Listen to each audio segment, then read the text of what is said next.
Every time a runner laces up their shoes, someone is waiting to warn them that all that pounding is going to ruin their knees. The warning makes intuitive sense. We tend to think of our joints like car tires. You have a finite amount of cartilage, the smooth, protective tissue capping your bones, and logic says that every step wears off a little more rubber until you're running on the rims. And joint degradation is a massive global health issue.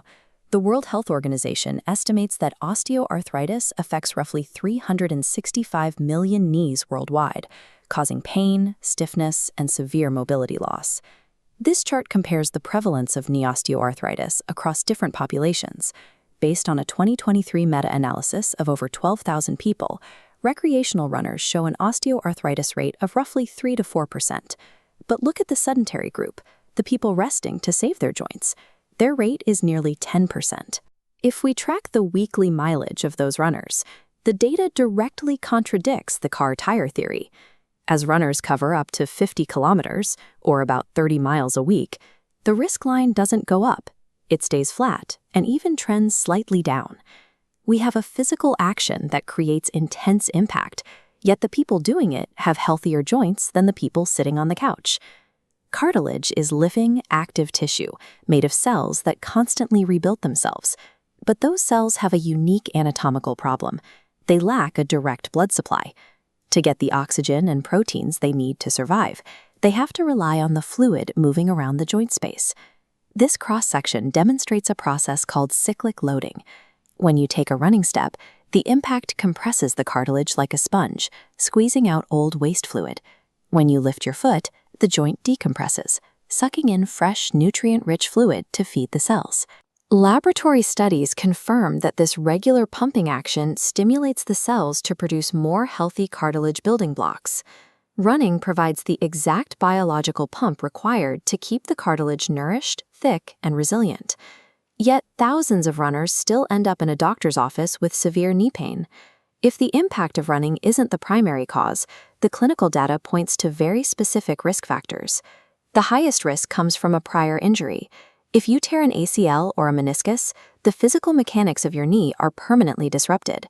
The joint can no longer distribute weight evenly, creating localized high-pressure zones that break down cartilage over time. Then there is body weight. Every single kilogram of excess weight you carry translates to roughly 4 extra kilograms of compressive force on your knee with every running step. Moving up just 5 points on the BMI scale drives your osteoarthritis risk up by 35%. And obesity introduces a hidden chemical danger. Excess fat tissue releases inflammatory proteins into your bloodstream. These chemicals seep into the joint fluid and actively degrade cartilage cells, eating away at the knee even when you are sitting completely still. The third major risk factor is muscle weakness. Your quadriceps act as your body's natural shock absorbers. Clinical reviews show that people with weak thigh muscles have 65% higher odds of developing knee osteoarthritis because the raw impact force bypasses the muscle and strikes the cartilage directly. High-mileage running only becomes dangerous when it intersects with these existing vulnerabilities. Pushing through 50 miles a week on an old injury or carrying excess weight without adequate muscle support overloads the system. Joint failure happens when a mechanically compromised, uncushioned, or inflamed knee is exposed to repetitive stress. The running itself is simply revealing the underlying damage. The data leaves us with a stark reality. Resting on the couch to save your knees actually starves the cartilage of nutrients and accelerates its decay. A moderate jog is biologically safer than sitting still. To keep logging miles safely, sports medicine guidelines rely on a simple load versus capacity framework. First, you have to build your internal shock absorbers. Runners need targeted strength training 2 to 3 times a week. Building the quadriceps and hips increases your joint's capacity to absorb impact before the force ever reaches the bone. Next is weight management. Long-term health tracking shows that losing just 5 kilograms, about 11 pounds, cuts a woman's 10-year risk of knee osteoarthritis exactly in half. When pain does show up, you cannot ignore it. Acute pain that lasts for more than a day or two after a run indicates a mechanical overload. Resting and fully rehabilitating minor strains prevents the kind of structural damage that leads to chronic joint failure.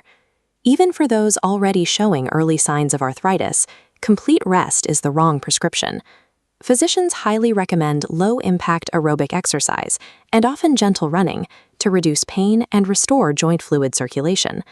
Prioritizing weight control, muscle strength, and injury rehab transforms running into the primary tool for maintaining joint health over a lifetime.